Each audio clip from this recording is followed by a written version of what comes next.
नमस्कार आणि सुप्रभात. मी रेणुका या बुलेटिनमध्ये तुम्हा सगळ्यांचं स्वागत. आणि बुलेटिनच्या सुरुवातीला आपण बातमी बघतोय. राहुल गांधींमध्ये क्षमता आणि ध्येयवेडेपणाचा अभाव आहे अशी टीका बराक ओबामा यांनी त्यांच्या आत्मचरित्रात केल्याचं कळतंय. राहुल गांधी ज्या वर्गातल्या विद्यार्थ्यासारख्या ज्यांना सगळी उत्तरं तर माहिती असतात, बाईंना खुशही म्हणजे शिक्षिकेला खुशही करायचं असतं, पण मुळातच क्षमता आणि आवड नसते, अशा शब्दात ओबामांनी त्यांचं निरीक्षण या पुस्तकात नोंदवलेलं आहे.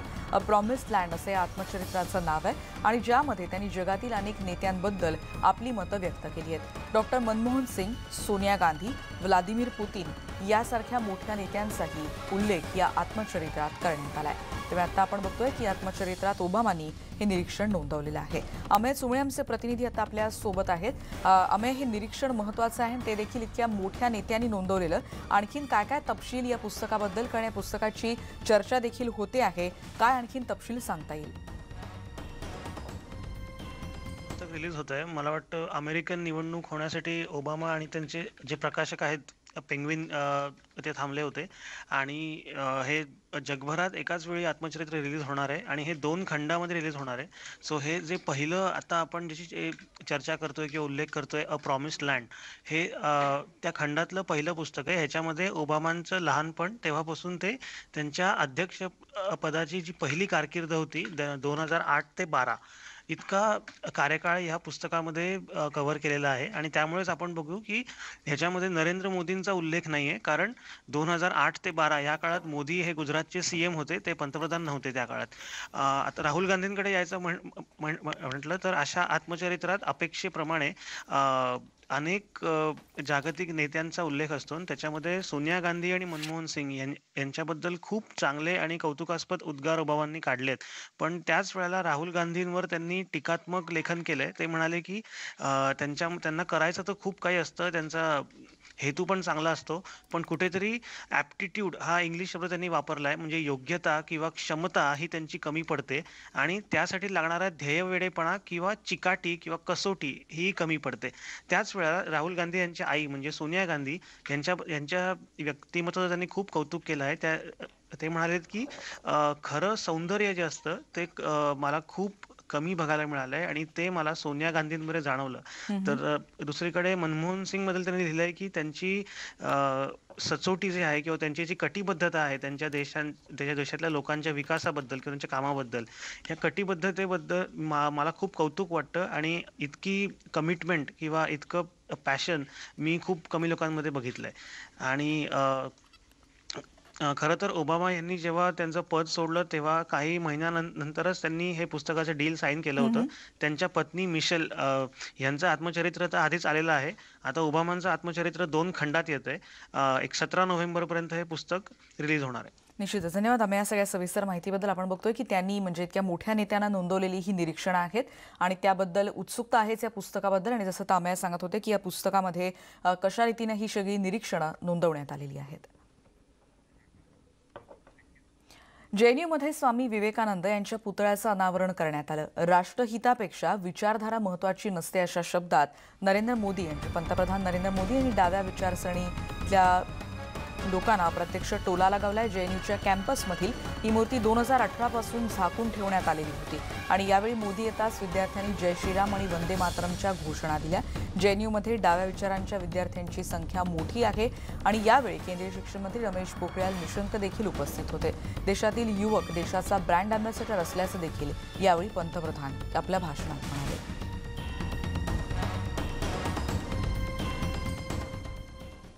मैं जेएनयू प्रशासन, सभी शिक्षकों और स्टूडेंट्स को इस महत्वपूर्ण अवसर पर बहुत बधाई देता हूं। साथियों, स्वामी विवेकानंद जी कहते थे,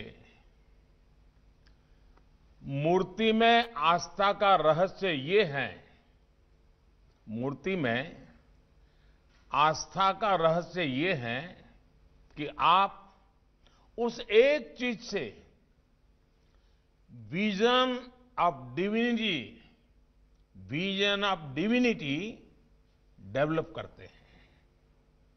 मेरी कामना है कि जेएनयू में लगी स्वामी जी की ये प्रतिमा सभी को प्रेरित करे, ऊर्जा से भरे ये प्रतिमा वो साहस दे, करेज दे, जिसे स्वामी विवेकानंद जी प्रत्येक व्यक्ति में देखना चाहते थे।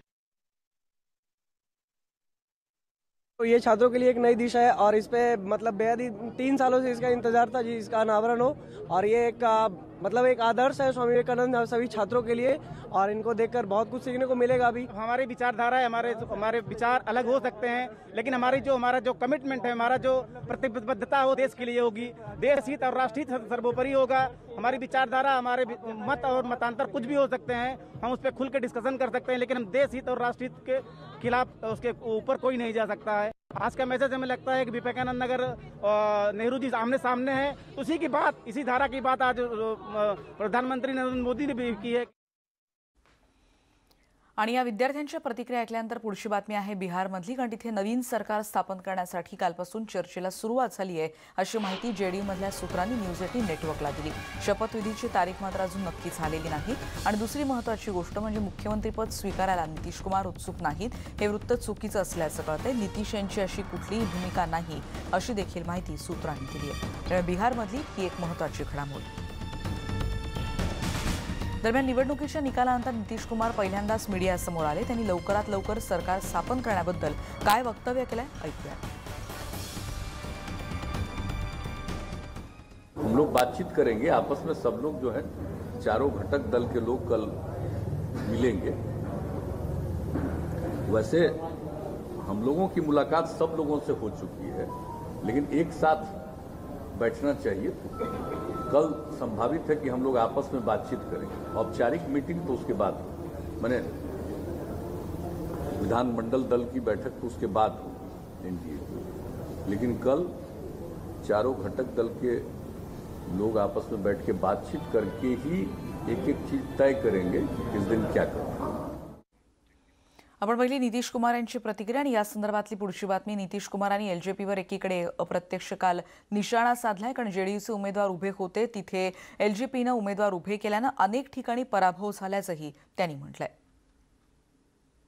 अगर कोई किसी के द्वारा सिर्फ उसके यहाँ कोई कैंडिडेट नहीं है, लेकिन खोज करके, खास तौर पर जहां मुख्यतः हम लोगों के क्षेत्र थे, वहां पर ऐसे लोगों को खड़ा करके वोट को काटा गया है, तो ये तो दिख रहा है। और ये तो मीडिया के लोग भी एक एक बात का अध्ययन करके अलग अलग तरीके से लिख ही रहे हैं।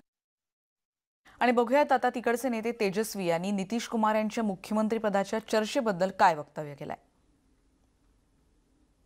ये जो जनादेश है, ये बदलाव का जनादेश है। अगर थोड़ी सी भी अंतरात्मा, नैतिकता नीतीश कुमार जी में बची होगी, तो ये जो कुर्सी पर बैठने का जो शौक है, जोड़ तोड़ भाग गुना करके जो बैठने का शौक है, कहीं ना कहीं से उनको जनता के इस फैसले का सम्मान करते हुए कुर्सी से हट जाना चाहिए। और कुछ लोग भले ही कुर्सी पर बैठे, लेकिन महागठबंधन और हम लोग जनता के दिलों में बैठे हुए हैं। आणि त्यांची प्रतिक्रिया ऐकल्यानंतर म्हणजे बिहारच्या राजकारणानंतर आता येऊयात मुंबईकडे, कारण मुंबईमध्ये बॉलिवूड ड्रग्ज कनेक्शन प्रकरणी अभिनेता अर्जुन रामपालला एनसीबी कडून समन्स बजावण्यात आलाय। आज सकाळी 11 वाजता अर्जुन रामपालला चौकशीसाठीची वेळ देण्यात आली आहे। काही दिवसांपूर्वी देखील एनसीबीनं ड्रग्ज प्रकरणी अर्जुन रामपालच्या घरावर छापा टाकला होता आणि या प्रकरणी एनसीबीनं बुधवारी Arjun रामपालची live in partner Gabriella हिला देखील चौकशी केली होती। सलग तिसऱ्या दिवशी तिची चौकशी झाली होती आणि आज अर्जुन आणि गॅब्रिएलाची समोरासमोर बसून चौकशी केली जाणार आहे। नेमकं हे प्रकरण काय आहे आणि कशा रीतीनं हे ड्रग्ज कनेक्शन बॉलिवूड पर्यंत पसरलंय याविषयीचे आणखीन तपशील देखील आपण बघणार आहोत। कारण अर्जुन रामपाल या सगळ्या नेक्ससमध्ये का आहे, तर 9 नोव्हेंबरला अर्जुन रामपालच्या घरावर एनसीबीनं छापा टाकला होता। एनसीबी कडून घराची यावेळी कसून तपासणी करण्यात आली होती। घरातून अनेक कागदपत्र आणि वस्तू देखील यावेळी जप्त करण्यात आल्या। तब्बल 7 ते 8 तास हे धाडसत्र सुरू होतं। अर्जुनची गर्लफ्रेंड गॅब्रिएला हिचा भाऊ देखील आधीच या सगळ्या प्रकरणी ताब्यात त्याला घेण्यात आलाय. ड्रग तस्करांच्या संपर्कात तो होता अशी माहिती मिळाल्यानंतर ही कारवाई करण्यात आली. काही दिवसांची पोलीस कोठडी त्याला सुनावण्यात आली आणि त्यानंतर त्याची जामिनावर सुटका करण्यात आली. आणि मुंबईतल्या महत्त्वाच्या बातमीनंतर म्हणजे अर्जुन रामपालला आज 11 वाजता बोलवण्यात आलं आणि बघूयात त्यातले काय काय अपडेट्स आहेत. पण आता बघणार आहोत राज्यातली बातमी आहे कोरोना संदर्भातली काहीसा दिलासा देणारी बातमी. कारण राज्यामध्ये कोरोना रुग्ण बरे होण्याचं प्रमाण 92% अधिक आहे. ऍक्टिव्ह रुग्णांची संख्या देखील आता घटली आहे. ही निश्चितच दिलासादायक बाब म्हणायला हवी. 7,800 रुग्णांनी कोरोनावर मात केली आहे. 4,496 नव्या रुग्णांची नोंद झाली आहे. पण दिवाळी काळात गर्दी वाढतीये आणि त्याच्यामुळे धोक्याची घंटा कायम आहे. त्यामुळे राज्यामध्ये रुग्ण बरे होण्याचं प्रमाण हे सध्या 92% आहे. आणि आता बातम्या दिवाळी संदर्भातल्या. दिवाळीच्या कालावधीमध्ये कोरोना सध्या सुरू आहे, पण मोठ्या प्रमाणात गर्दी होताना दिसते आणि नागरिक हजारोंच्या संख्येनं खरेदीसाठी बाहेर पडतात. त्यामुळे संध्याकाळी सगळेच रस्ते असे भरगच्च दिसतात. पोलीस प्रशासनाच्या वतीनं गर्दीचं नियंत्रण करण्याचा प्रयत्न केला जात असला तरीही नागरिक मात्र सोशल डिस्टन्सिंगचा अजिबात तिथे पाळत नाहीयेत आणि मास्कचाही वापर तिथे कमी आहे असं दिसतंय. मुंबईतल्या दादरमधल्या प्रसिद्ध बाजारपेठेतली ही दृश्य सध्या आपण बघतोय आणि याच परिसरातला आढावा घेतला आमच्या प्रतिनिधी प्रणाली कापसे यांनी. दिवाळीमध्ये खरेदीसाठी बाजारांमध्ये गर्दी होते हे चित्र आपण नेहमीच पाहतो, परंतु यावेळीची दिवाळी जरा वेगळी असं वाटलं होतं. पण चित्र मात्र तसं दिसत नाही. मी सध्या दादर परिसरामध्ये आहे. दादर या भागामध्ये किती मोठ्या प्रमाणावर गर्दी झाली आहे ते आपण पाहतोय. खरेदीसाठी ही सगळी लोकांनी गर्दी केलेली आहे. दादरच्या या भागामध्ये पाय ठेवायलाही जागा नाही असं म्हटलं तर वावगं ठरणार नाही. इतक्या मोठ्या प्रमाणावर गर्दी जी आहे ती आपल्याला दिसून येते आहे.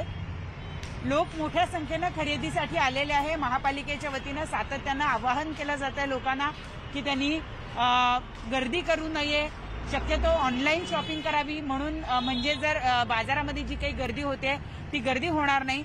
परंतु चित्र तसं दिसत नाहीये. शेकडोच्या संख्येनं, हजारोच्या संख्येनं या एका गल्लीमध्ये आपल्याला लोक दिसत आहेत. दादरच्या या बाजारामध्ये अशा 3-4 गल्ल्या आहेत आणि प्रत्येक गल्ल्यांची परिस्थिती हीच आहे. आपण बघतो आहोत की लोक इथे खरेदीसाठी आलेले आहे. काही जणांनी मास्क घातलेले आहे, अनेकांचे मास्क हे त्यांच्या नाकाच्या खाली आहेत. त्यामुळे खरं तर त्या मास्कला काही अर्थ नाही. सोशल डिस्टन्सिंग नावाचा प्रकार जो आहे तो इथं काहीही नाही, हेच आपल्याला इथून दिसून येत आहे. कुठे ना कुठे एक भीतीचं चित्र जे आहे ते या ठिकाणी दिसून येत आहे आणि मुंबईकरांना कोरोनाचा विसर पडलाय असं चित्र आपल्याला इथं दिसतंय की हे चित्र भीतीदायक आहे. दिवाळीमध्ये खरं तर लोकांनी काळजी घ्यायला हवी आहे. आता हळूहळू थंडी वाढायला लागलेली आहे, त्यामुळे सुद्धा कोरोनाची दुसरी लाट येण्याची शक्यता आहे असं महापालिकेच्या वतीनं सांगण्यात आलेलं आहे. असं असताना सुद्धा आपण पाहतोय मुंबईकर मोठ्या संख्येनं खरेदीसाठी आलेले आहे आणि त्याच्यामुळे दादरच्या या बाजारामध्ये मोठ्या प्रमाणावर गर्दी जी आहे ती आपल्याला खरेदी करण्यासाठी आलेल्या लोकांची दिसून येते आहे. गेले 2-3 दिवस हेच चित्र दादरच्या या संपूर्ण परिसरामध्ये दिसून येत आहे आणि नक्कीच मुंबईकरांना कोरोनाचा विसर पडलाय का असा प्रश्न त्यातून निर्माण होत आहे. व्हिडिओ जर्नलिस्ट बाळकृष्ण शेट्टीचा, प्रणाली कापसे, न्यूज 18 लोकमत, मुंबई. मुंबईकरांचं आपण बघतोय खरेदी जोरात सुरू आहे, पण या सगळ्या काळात सोशल डिस्टन्सिंगचा फज्जा उडाला. आता बघूयात नागपुरात काय स्थिती आहे. कारण दिवाळीच्या खरेदीसाठी बाजारपेठांमध्ये नागरिकांनी प्रचंड गर्दी केली आहे. या गर्दीमुळे कोरोना संसर्गाचा धोका वाढतोय. दिवाळी खरेदीसाठी सीताबर्डी, गांधीबाग, इतवारी, महाल आणि इतर बाजारपेठांमध्ये नागरिकांची होणारी गर्दी कोरोनाचा प्रादुर्भाव वाढायला कारणीभूत ठरू शकते. प्रशासनाचा ताप त्यामुळे आणखीन वाढणार आहे आणि याच संदर्भात अधिक माहिती दिली आमचे प्रतिनिधी प्रशांत मोहिते यांनी. दिवाळीच्या पार्श्वभूमीवर खरेदीसाठी नागरिकांनी बाजारपेठेमध्ये प्रचंड गर्दी केलेली आहे. मी आहे नागपूरच्या सीताबर्डी या बाजारपेठेमध्ये. आपण पाहू शकता या सीताबर्डी बाजारपेठेमध्ये नेहमी पाय ठेवायला सुद्धा जागा नसते, पण आजही सुद्धा या बाजारपेठेमध्ये पाय ठेवायला जागा नाही आहे. नागरिक मोठ्या संख्येने खरेदी करण्यासाठी बाजारामध्ये निघालेले आहे. आपण पाहू शकता इथे कोणतेही सोशल डिस्टन्सिंग पाहायला जात नाही आणि इथे लोकांनी बिना मास्क इथे लोक खरेदी करताना दिसत आहे. मनपा आयुक्त तसेच पोलीस प्रशासनातर्फे आवाहन करण्यात आलेले आहे की लोकांनी बाजारपेठेमध्ये गर्दी करू नये, सोशल डिस्टन्सिंग पाळावे, मास्क लावावे, सॅनिटायझरचा वापर करावा. पण या ठिकाणी कोणतेही नियम पाळताना दिसत नाही. तसेच दुकानदारांना महानगरपालिकेतर्फे आवाहन करण्यात आलेले आहे की आपल्या दुकानामध्ये कोणतीही गर्दी होऊ देऊ नका. कस्टमरला कमीत कमी संख्येने प्रवेश द्या असे महानगरपालिकेतर्फे सांगण्यात आले आहे. पण इथे कोणतेही नियम पाळले जात नाही आणि इथे नागपुरात कोरोनाचा संसर्ग वाढताना दिसत आहे. तरी पण इथे लोकांनी मोठी गर्दी केलेली आहे. आपण पाहू शकता हे सीताबर्डी परिसर आहे. इथे सगळीकडे गर्दी पाहायला मिळत आहे. प्रशांत मोहिते, न्यूज 18 लोकमत, नागपूर. आणि नागपूरच्या बातमीचा हा सगळा आढावा घेतल्यानंतर एक ब्रेक घेऊन आपण परत भेटणार आहोत. पहा फक्त न्यूज 18 लोकमत. ब्रेकनंतर तुमचं पुन्हा एकदा स्वागत. दिवाळी सण सुरू झालाय. आनंदाचा, रंगाचा, दिव्यांचा आणि तोंडात विरघळणाऱ्या स्वादिष्ट फराळाचा असा हा सण. आणि दीपावली निमित्त माझा फराळ माझी खासियत ही खास स्पर्धा म्हणूनच न्यूज 18 लोकमतच्या प्रेक्षकांसाठी आम्ही घेऊन येतोय. स्वयंपाकघरात रमणाऱ्या प्रत्येकासाठी ही स्पर्धा खुली असणार आहे. तुमची खासियत असणारे खास पदार्थ तसंच काळाच्या ओघात विस्मृतीत गेलेल्या अनेक पक्वानांना आम्ही या निमित्तानं व्यासपीठ मिळवून देऊ.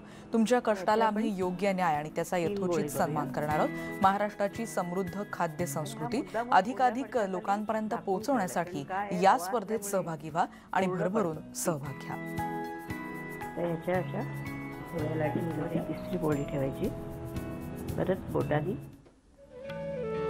या स्पर्धेचं नाव आहे तुमचा फराळ आमची पोचपावती. यातल्या नियम आणि अटी काय आहेत त्यावर एकदा नजर टाकूयात. न्यूज 18 लोकमतच्या सर्व प्रेक्षकांसाठी ही स्पर्धा खुली असेल. ऑनलाईन स्वरूपात ही स्पर्धा आहे. व्हिडिओ पाहून स्पर्धकाला गुण दिले जातील. ही स्पर्धा निःशुल्क आहे.